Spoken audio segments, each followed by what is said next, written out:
Seja muito bem-vindo a mais um vídeo do nosso canal. Tenho certeza que Deus tem falado com você e nós hoje estamos iniciando um novo episódio, uma nova série de vídeos ou de áudios, seja se você estiver no Spotify ou no YouTube. Então a gente vai estar iniciando, né, uma nova série. Nós já tivemos uma série passada, vai estar passando aqui no card aqui em cima. Se você estiver no YouTube, vai estar passando no card. Se você não tiver, vai lá no nosso canal lá no Spotify que tem Fome e Sede. Nós falamos sobre 5 vídeos. Nós temos outro vídeo que aí foi a parte que eu falei com a Débora, minha esposa. A gente falou sobre estações da vida. E hoje nós iniciamos uma sequência de 8 vídeos, iniciando com hoje, sobre as cartas às igrejas de Apocalipse. São 7 cartas, hoje nós vamos dar uma introdução, o porquê dessas cartas, o que é. Eu tenho certeza que vai ser incrível passar esse momento para a gente se debruçar sobre esse assunto, se debruçar sobre aquilo que Deus deseja para a igreja. Então vai ser incrível, gente, vai ser incrível demais. Esse é um assunto que eu tenho me debruçado há algum tempo já. Sobre igreja, sobre as cartas. Por que nós temos cartas específicas às igrejas? Nós temos cartas em que Paulo ele escreve, né? Nós temos cartas aos Coríntios, aos Colossenses, aos Filipenses. Nós temos essas cartas. Você vai ver lá no final de Colossenses também que ele fala de uma carta endereçada direta à Laodiceia, e não é essa carta que está em Apocalipse. É uma carta específica à Laodiceia, e essa carta não é bíblica, não está na Bíblia, né? É uma carta que foi específica para eles. Alguns dizem que era uma carta de Éfeso, né? Que foi Paulo escreveu também. Mas enfim, eu estou querendo dizer o que para você? Cristo determinou. Se você for ver Apocalipse 1, capítulo 1, versículo 1, ele descreve o que é a Bíblia e ele descreve todo o segredo bíblico. Revelação de Cristo, revelação de Jesus. Então nós entendemos que essas 7 cartas é uma revelação, é um mapa em que Cristo deixou para nós, através de João, que foi seu discípulo. Então João escreveu um mapa para que a igreja possa seguir. E esse mapa, ele fala sobre caminhos que você não deve ir e caminhos que se você errou alguns caminhos, conserte-se, arrependa-se, volte e acerte para você trilhar um caminho. E ele ainda endereça bênçãos, promessas para aquele que tiver um caminho o caminho leve à perfeição de Cristo. E a perfeição de Cristo é que nós andemos debaixo da nuvem do Senhor. Se você não sabe o que é isso, passa no vídeo passado aí, as estações, você vai entender. Mas a palavra do Senhor, a direção do Senhor, Cristo deseja para a igreja.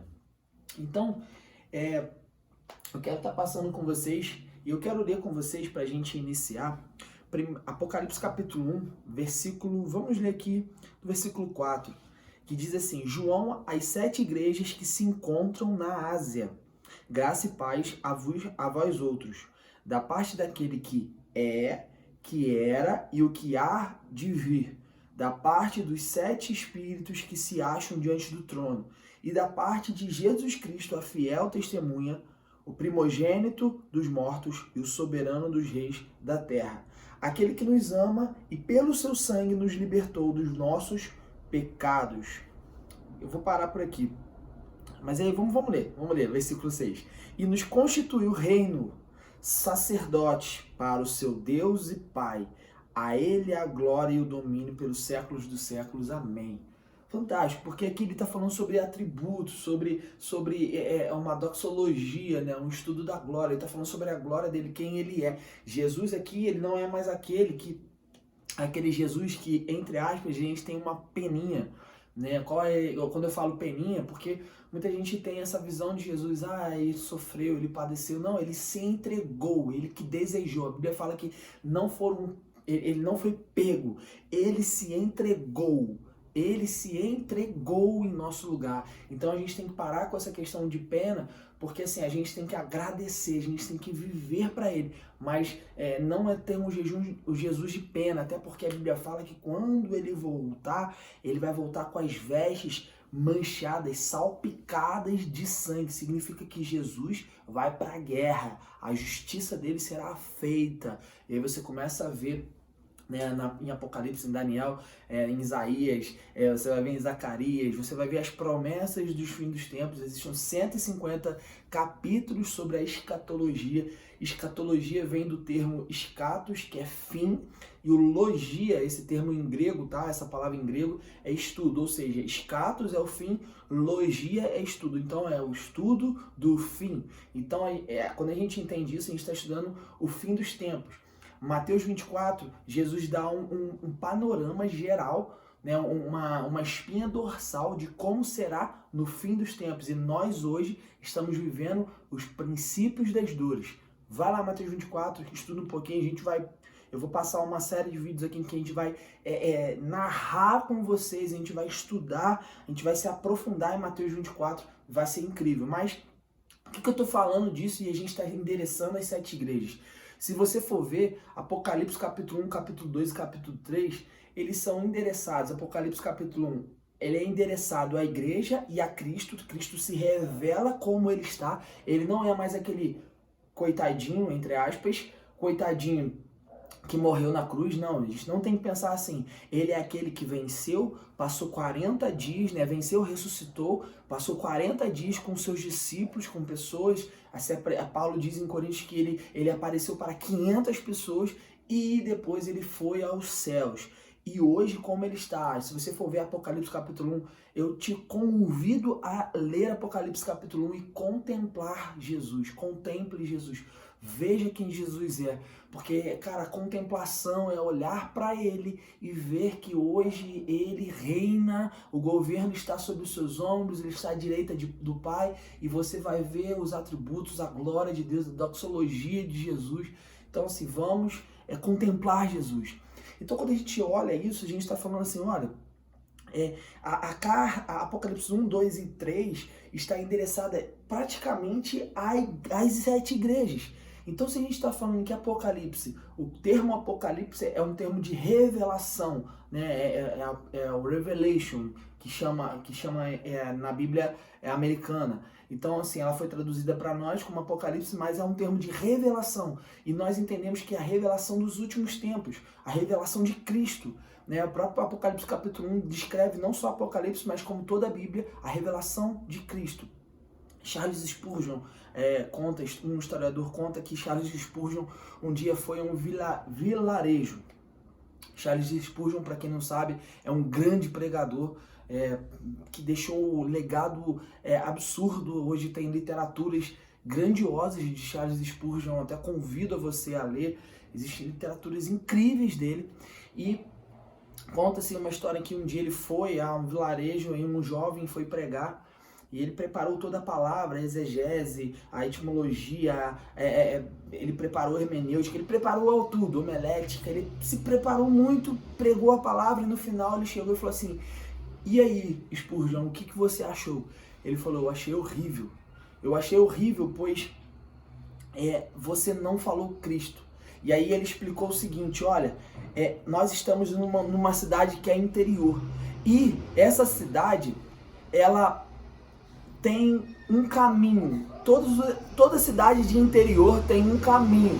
E esse caminho chega a Londres, tá? Para quem não sabe, a Inglaterra que ele morava, então chega a Londres. E ele quis dizer o quê? Aí ele explicou para esse jovem, na Bíblia, todo versículo, o caminho leva a Jesus, a Cristo, e você pecou nisso. Então, quando a gente fala sobre revelação, Apocalipse ele fala sobre assuntos específicos e é o livro que mais se refere ao Antigo Testamento, pois o Antigo Testamento é o livro que mais tem profecias sobre o fim dos tempos. Não é no Novo, é no Antigo. Então, quando a gente reflete isso à igreja, é porque nós, como igreja, precisamos estar preparados para aquilo que Cristo há de fazer. O que Cristo há de fazer sobre nós?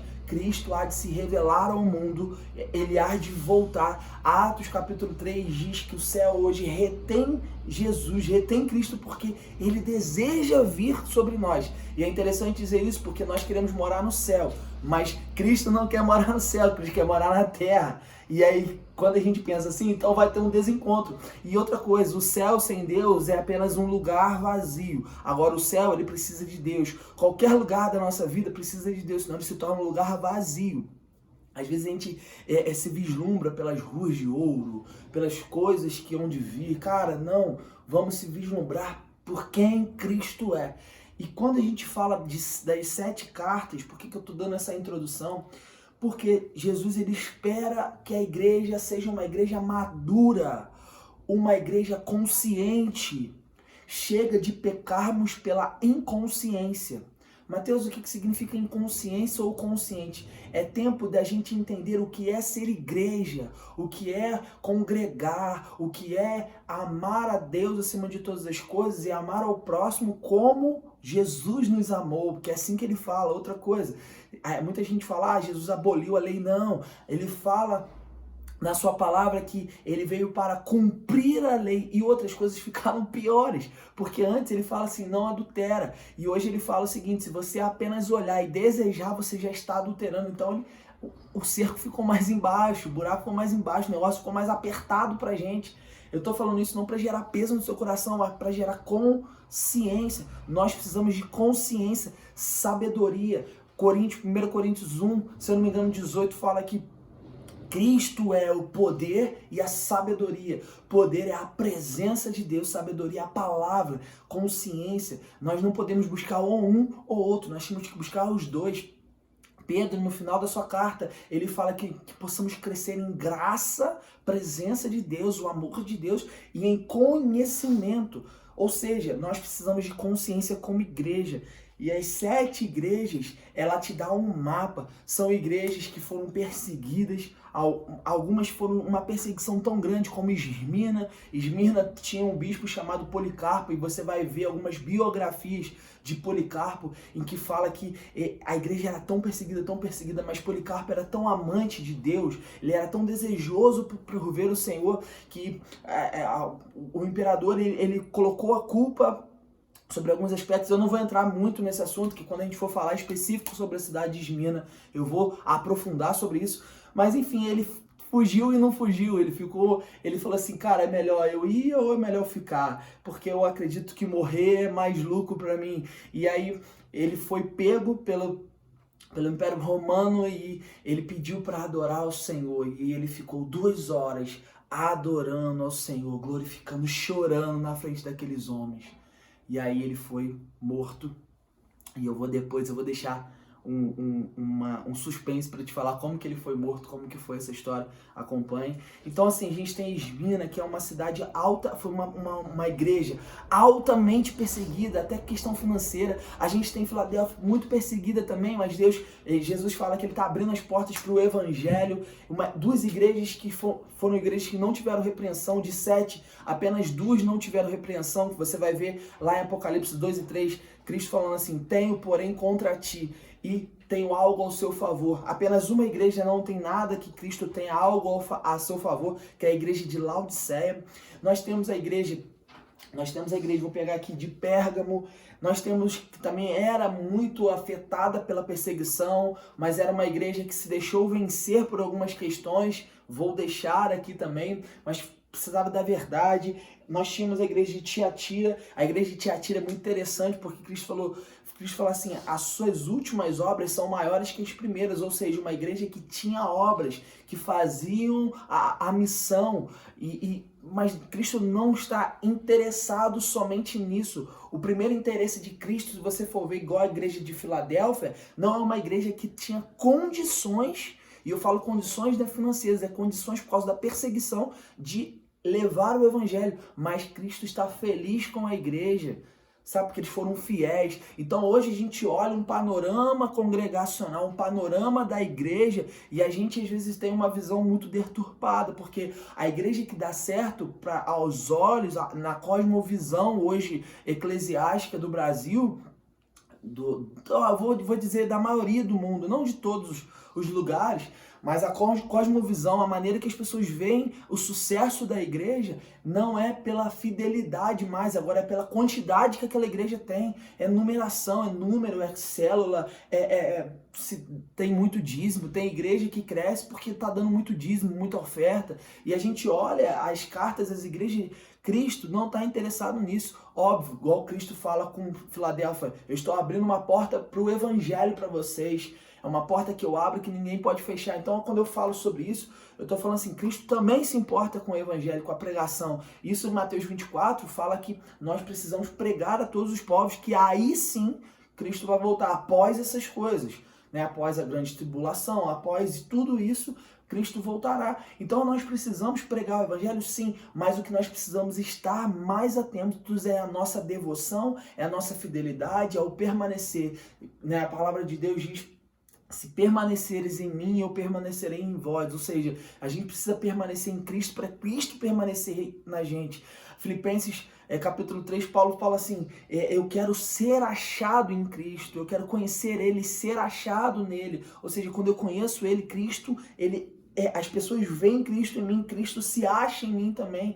Então nós precisamos aprender algumas coisas, alguns mapas, algumas formas de viver para o quê? Quando você olha, Cristo se apresenta de uma forma, de um atributo físico, um atributo espiritual, como para a igreja. Você vai ver ele falando sobre isso no início de cada igreja, nós vamos passar por isso, porque ele igual ele fala com a igreja de Filadélfia, eu sou o Amém. Filadélfia não, Laodiceia, perdão. Eu sou o Amém. O Amém, essa palavra em hebraico significa verdade. Eu sou a verdade, porque ele está falando, cara, as palavras serão duras, então eu sou a verdade, confia em mim, eu sou testemunho fiel, confia em mim. Então nós precisamos aprender a como ser igreja no nosso contexto eclesiástico, no nosso contexto da nossa, vamos dizer, congregação, do nosso povo ali. Como que você está sendo igreja? Você está sendo igreja apenas para alimentar a sua própria emoção ou apenas para alimentar os seus próprios problemas? Alimentar não é problema, mas que Deus resolva os seus problemas, ou você é a igreja para resolver os problemas de Deus aqui nessa terra? Sim, Deus precisa resolver, Deus depende de nós, Deus precisa de nós.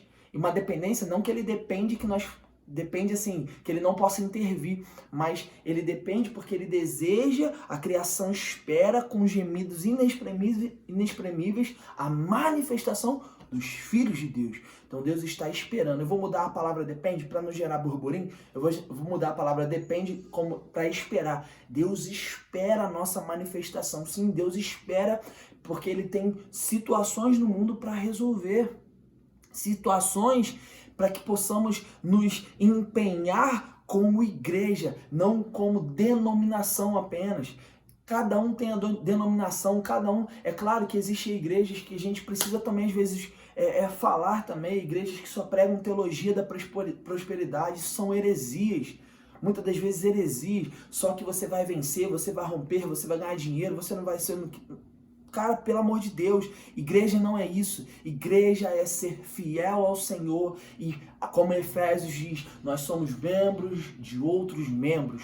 Nós somos membros do corpo de Cristo. Nós não somos membros para conquistar. Nós somos membros para pertencer, permanecer, permanecer fiel a Ele. E a partir do momento que nós permanecemos, nós somos para alguém um alívio, nós somos para alguém uma cura, não pela nossa força ou pelo nosso entendimento, mas é pelo poder de Cristo. É pelo poder e a graça de Cristo. Mas somos nós, quando nós somos igreja, nós podemos colocar para fora. Agora tem muita igreja saindo para fora de uma forma... o próprio nome diz, né? De uma forma assim, sair para fora e você não tá dentro ainda. Então como que você vai sair para fora de algo que você não está ainda? Por que eu tô falando isso? Tem igreja que não é igreja. Você vai ver na Bíblia Jesus falando para algumas igrejas que eles não são igrejas. A igreja de Sardes, a igreja de Laodiceia, que eles não estão sendo igrejas. A igreja de Tiatira, a igreja de Pérgamo. Você vai ver que ali existem situações que eles deixaram o princípio fundamento. Paulo diz que não existe outro fundamento a não ser Cristo. E nós colocamos hoje muitos fundamentos sobre a igreja, sobre como ser igreja, e nós vivemos de uma forma inconsciente a igreja. O que é viver de uma forma inconsciente? Eu chego lá, eu sento na cadeira confortável ou desconfortável, seja como for, para que Cristo resolva os meus problemas. Não, isso não é ser igreja. Isso não é ser igreja. Isso é ser multidão quando você vai ver os evangelhos. A multidão, Deus multiplicava o pãozinho e o peixinho, e é assim que ele está fazendo com você. Ele não vai deixar você só, mas ele vai multiplicar pãozinho e peixe. Será que quando ele voltar, ele não vai virar para você e vai falar assim: aparta-te de mim, porque eu não te conheço? Jesus conhece os íntimos. Em Salmos ele fala que ele revela os segredos daqueles que o buscam. Nós precisamos buscar o Senhor e entender o que é ser igreja. Entender que a igreja é lugar de atrito, é lugar de problema, é lugar que você vai crescer. Porque isso é normal, vai ter. Jesus teve problema com seus 12. Jesus teve problema com Pedro, Jesus teve problema com Judas, Jesus teve problema com os outros. Jesus teve problema, se você for ver em João capítulo 7, com seus próprios irmãos. Como que nós não vamos ter problemas com nossos irmãos em Cristo, com a nossa família espiritual? O nosso problema é que nós queremos saciar a nossa vontade. Hoje você vê igrejas que se importam muito mais com a estrutura física do que com a estrutura do corpo de Cristo. Vem que vai ser confortável, você vai estar bem, seu carro vai ter estacionamento, vem que vai ser confortável, você vai ter a melhor salinha do mundo para os seus filhos, vem que não sei o que lá, mas e o corpo? As pessoas hoje estão sendo religiosas, é pelo inconsciente. Você vai ler a Bíblia inconsciente, você vai, ora porque inconsciente, porque você tem que orar, você ora e nem sabe que está orando. Não que você não possa fazer isso, faça sim, faça. Pelo amor de Deus, faça. Mas está na hora de você ter consciência, sabedoria que vem do alto. E quando a gente entende isso, né, o objetivo de Deus para as 7 cartas, para nós finalizarmos aqui, é Éfeso, o amor. Carta de Esmirna, que eles vão sofrer. Ou seja, Éfeso, eles precisam voltar ao primeiro amor. Esmirna, eles já sofriam demais, gente, demais, vocês não têm noção. E Deus fala assim: calma, que vocês ainda vão sofrer mais um pouco. Suportem que vocês vão sofrer. Nós vamos nos debruçar sobre cada assunto, sobre cada igreja. A gente vê a carta de Pérgamo, que eles precisam ter verdade, doutrinas implantadas errado. Tiatira, santidade. Não adianta só fazer obras, é tempo de ter santidade ao Senhor. Sem santidade, ninguém verá a Deus. Nós precisamos de santidade, seja santo, porque Ele é santo. A gente hoje, como igreja, a gente fala assim: eu sou pecador, todo mundo fica tranquilo. Isso é bíblico, nós somos pecadores. Romanos 3:23, todos pecaram e carecem. Só que se a gente vira e fala assim: eu sou santo, todo mundo fala: ih, olha lá, tá se pagando de santo, não sei o que. Não é bíblico. A gente hoje se ofende mais por alguém que fala que é santo do que alguém que fala que é pecador, porque é uma natureza nossa. Eu não estou falando que nós temos que sair falando aí que nós somos santos, mas nós temos que entender: não, nós somos santos pela graça, pelo poder do sangue de Cristo. Nós acabamos de ler Apocalipse capítulo 1, que fala que é pelo sangue de Cristo. É pelo sangue dele, não é pela nossa força. Mas quando nós buscamos ele, o sangue dele nos passa e nos purifica, nos santifica pela palavra. E nós precisamos dele, nós nos tornamos santos. Então a gente tem que buscar isso. Sardes, a realidade, uma igreja totalmente aparente. Uma igreja que se mostrava muita coisa que não era. Então era para cair na realidade, era cair sobre si. Se ligar, o que está acontecendo aqui? A igreja de Filadélfia, oportunidade. Então, ou seja, era uma oportunidade que Deus estava abrindo. Isso é tudo que eu estou falando, que eles precisavam voltar ao objetivo de Deus para cada carta. A igreja de Laodiceia é dedicação. É uma igreja que se perdeu totalmente na teologia da prosperidade. Nós vamos nos debruçar sobre isso também aqui. Uma igreja que buscava só seus objetivos primários. O que é o objetivo primário? O objetivo da carne. Se você for ver lá, no início de tudo, quando você vai começar a entender, isso é uma forma de estudar teologia, é a primeira menção. Ou seja, a primeira vez que isso foi colocado, foi falado na Bíblia. Se você for ver Caim era um agricultor, Caim ele cuidava de muitas coisas. E Abel era o quê? Pastor de ovelha. Caim se preocupou muito mais nas riquezas desse mundo, nos prazeres desse mundo, tanto que a descendência de Caim só piora. Se você for ver isso em Gênesis capítulo 3 ou 4, agora não lembro de cabeça, mas é um dos dois, 3 ou 4, você vai vendo a geração de Caim, uma geração altamente tecnológica para a época, mas muito depravada, porque procurou mais os prazeres do mundo. E você vai ver a geração, né, de Abel morreu, depois ele vê a geração de Sete. Cara, é uma geração totalmente diferente. Então a gente precisa aprender isso. O nosso prazer está em Cristo, o nosso prazer está na palavra de Deus. Paulo diz, tudo é perda. Eu tenho um tema sobre isso, eu tenho um vídeo sobre isso aqui atrás, depois você vê, tudo é perda. Tudo é perda perante ao conhecimento de Cristo. Então, querido, eu quero te convidar a estar envolvido com a gente aqui para você entender sobre as cartas. Entender sobre as cartas de Cristo, para você entender sobre o que Deus tem para falar com a gente. Eu quero te convidar, se você não curtiu esse vídeo, já curta aqui, se inscreve no nosso canal, tanto seja ele no YouTube quanto no Spotify. Eu espero que você esteja nos acompanhando, porque essa semana nós vamos começar pela sequência em Éfeso, Apocalipse capítulo 2, e nós vamos seguir a sequência, as 7 cartas, e vai ser incrível o que Deus vai derramar sobre nós, sobre conhecimento, sabedoria, e que possamos ter consciência do que é essa igreja. Deus abençoe.